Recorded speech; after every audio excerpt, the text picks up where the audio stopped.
Vous avez certainement déjà entendu parler des manuscrits de Sanaa. C'est surtout son texte, ou plutôt les deux textes qui se superposent, qui ont fait la gloire de ce manuscrit. Un fonds inestimable aux yeux des scientifiques européens pour la connaissance de l'histoire du livre saint de l'islam.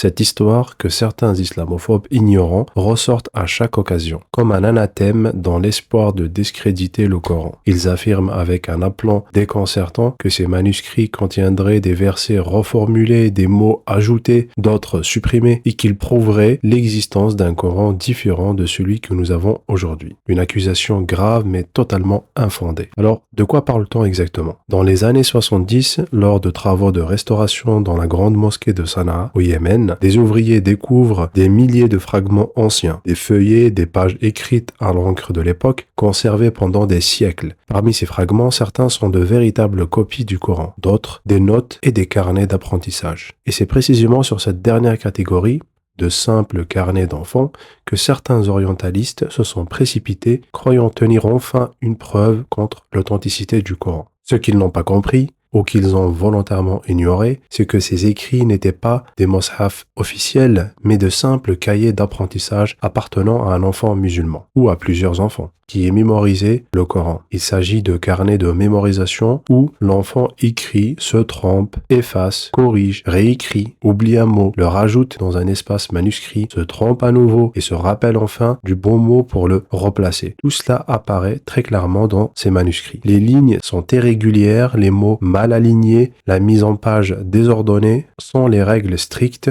et rigoureuses qui caractérisent l'écriture d'un mushaf. L'aspect général des pages est celui d'un cahier d'enseignement, pas celui d'un exemplaire officiel du Coran. On y voit des corrections partielles, des mots effacés puis réécrits, parfois incomplets, comme lorsqu'un enfant écrit shabihan au lieu de samiyan ou awul wildan au lieu de awat tifl, laissant apparaître des formes hybrides typiques d'un exercice de mémorisation. On trouve aussi des erreurs d'orthographe simples, comme l'ajout d'un alif dans walam yakhsha devenu walam yakhsha, ou des confusions entre des versets proches transformant wajahid fi sabilillah en wajahidu, en croyant corriger une erreur inexistante. Plus révélateur encore, au début de la sourate At-Tawbah, l'enfant écrit carrément Bismillah ar-Rahman ar-Rahim, et tout musulman dans n'importe quel pays dans le monde sait que sourate At-Tawbah ne contient pas Bismillah ar-Rahman ar-Rahim.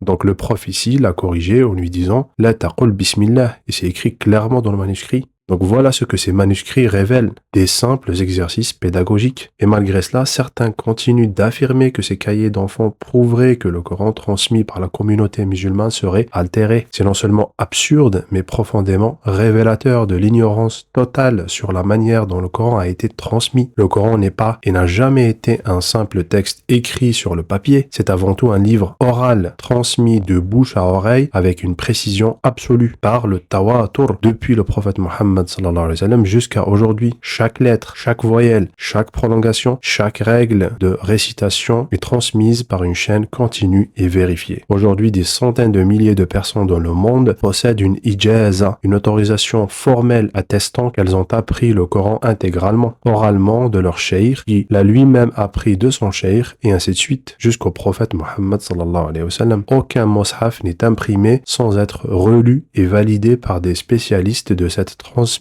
orale. Comme l'a dit Ibn al-Jazari, le fondement dans la transmission du Coran repose sur la mémorisation des cœurs et des poitrines, non sur les pages et les livres. Prétendre qu'un simple cahier d'apprentissage découvert dans une mosquée pourrait remettre en cause un texte transmis par un tawatur parfait depuis plus de 14 siècles relève non pas de la recherche scientifique, mais de la fantaisie idéologique. Les orientalistes ont longtemps utilisé ce genre d'argument pour impressionner un public ignorant de l'islam. Aujourd'hui, le plus surprenant est de voir malheureusement certains musulmans tomber dans ce piège comme si le Coran était une inscription de pierre disparue, puis redécouverte par hasard comme un vestige, et non un livre vivant, récité jour et nuit dans les mosquées, les maisons et dans les cœurs. La vérité est simple, le Coran est préservé non pas dans des vitrines de musées, mais dans la mémoire collective d'une communauté entière. C'est précisément pour cela que ces polémiques reviennent sans cesse, parce qu'un texte vivant transmis sans interruption depuis sa révélation dérange bien plus qu'un vestige archéologique silencieux.